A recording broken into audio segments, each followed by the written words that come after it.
안녕하세요. EGN 스마트 엔지니어링의 정규범 교수입니다. 이번 시간에는 모스펫에 대해서 모스펫의 각각의 동작 영역에 대해서 저온압 전류 특성을 한번 살펴보겠습니다. 먼저 이와 같은 모스펫에 대해서 게이트 소스 사이에 전압을 걸고 VDS를 0V를 걸면 어떻게 되죠?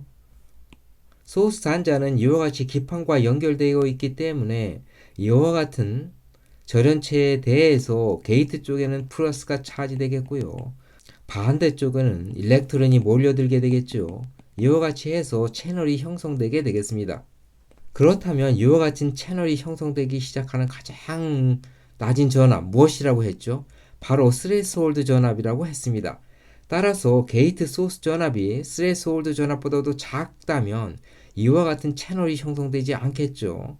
이와 같은 영역은 차단 영역이다 이렇게 보시면 되겠습니다.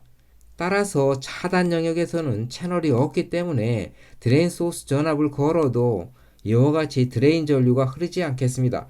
이와 같이 드레인 전류가 흐르지 않는다는 것이죠. 게이트 소스 전압을 걸어도 이와 같은 드레인 전류가 흐르지 않겠습니다. 그렇다면 게이트 소스 전압을 셀스홀드 전압보다 높여주면 어떻게 되죠? 이와 같은 채널이 형성되게 되겠습니다. 그렇다면 이와 같은 채널의 깊이는 VGS가 커지면 그 채널의 깊이가 깊어지게 되겠고요.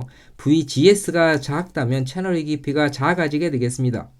그렇다면 이와 같이 게이트 소스 전압이 스레스홀드 전압보다도 클 때 드레인 소스 전압을 약간만 높이면 어떻게 되죠? 바로 이 부분이 되겠습니다. 이 부분에서 전류는 VGS가 클 때는 기울기가 크게 증가하고요. 작을 때는 작게 증가하게 되겠습니다. 바로 ID가 VDS와 비례하게 되는 것이지요. 즉 ID는 VDS와 비례한다 이렇게 보시면 되겠습니다. 저항값은 이와 같이 찬압폭이 커질수록 작아지게 되겠습니다.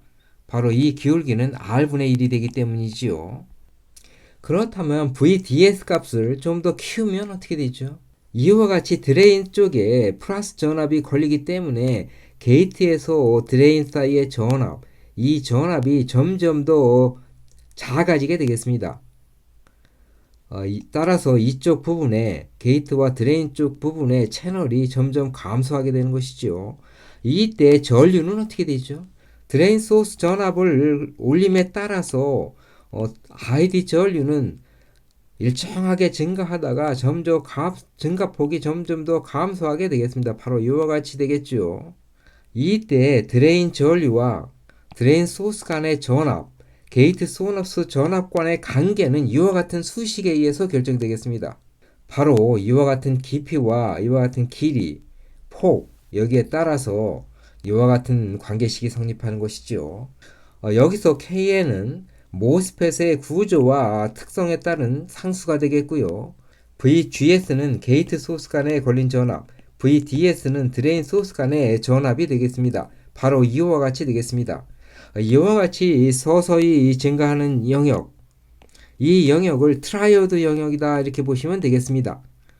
그렇다면 트라이오드 영역에서 VDS가 매우 작다면 이 텀은 제곱 텀이니까 무시할 수가 있겠고요. ID는 VDS와 비례하게 되겠습니다. 바로 저항 영역에서 동작하는 것이지요. 이 부분이 R분의 1이 되겠습니다. 그렇다면 VDS가 점점 커지면 이 항을 무시할 수 없겠죠. 바로 트라이오드 영역이 되겠습니다. 그렇다면 트라이오드 영역에서 동작하려면 어떻게 돼야 되죠? 첫 번째로 게이트 소스 전압이 스레스홀드 전압보다 커야 되겠습니다.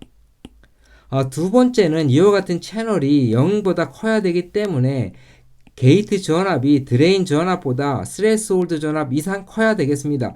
즉 VG 전압이 VD 전압보다 스레스홀드 전압 이상 커야 되겠습니다. 이때 기준 전압이 VS니까 이와 같은 특성이 되겠지요. VDS를 기준으로 하면 VDS 전압이 VGS-VTM보다 작게 되는 것입니다. 바로 이와 같이 되겠습니다. 그렇다면 드레인 소스 전압을 좀 더 높이면 어떻게 되죠? 게이트 소스 전압이 드레인 소스 전압에 대해서 그 차이가 VTH가 되면 어떻게 되죠? 게이트와 드레인 사이의 채널 폭이 0이 되겠습니다. 이와 같이 됐을 때 이쪽 폭은 0이 되는 것이고요. 드레인 소스 전압을 좀 더 높이면 어떻게 되죠? 여전히 0이 되겠습니다. 바로 이와 같은 상태로 유지되게 되겠습니다. 이와 같이 채널 폭이 0이 된다면 VDS가 커져도 이 채널을 통과하는 일렉트론의 숫자는 동일하게 되겠습니다.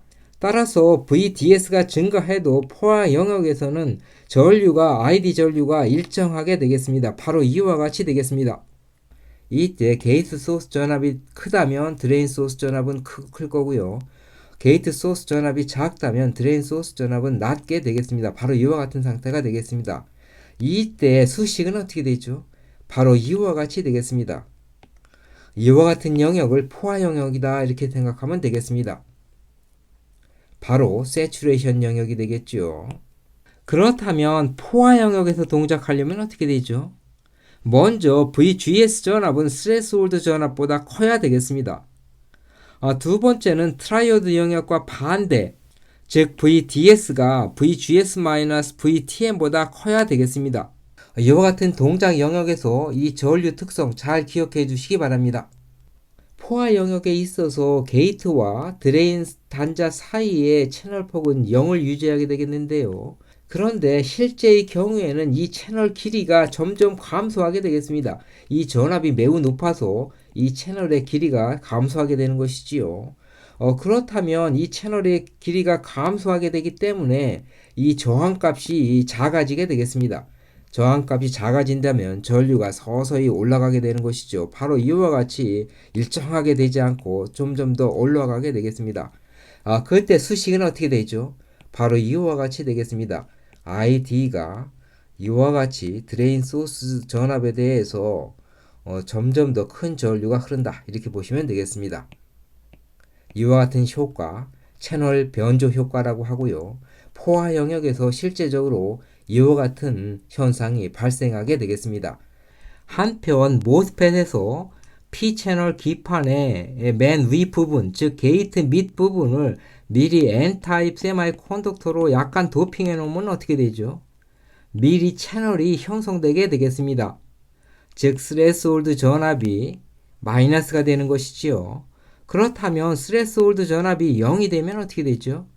채널이 미리 형성되어 있기 때문에 게이트 소스 전압이 0이 되어도 이와 같이 전류가 이와 같이 형성되게 되겠습니다. 포화 영역에서는 일정한 전류가 흐르게 되겠고요. 트라이오드 영역에서는 이와 같은 전류가 흐르게 되겠습니다. 그렇다면 게이트 소스 전압이 마이너스가 되면서 스레스홀드 전압보다 커지면 어떻게 되죠? 공피평 모드가 되겠습니다. 이와 같은 영역을 공피평 모드라고 하죠. VGS 전압이 0보다 큰 영역은 증가형 모드다 이렇게 불리울 수가 있겠습니다. 이와 같이 채널을 도핑하여 스레스홀드 전압이 0보다 작은 이러한 모스펫, 공피평 모스펫이 되겠습니다.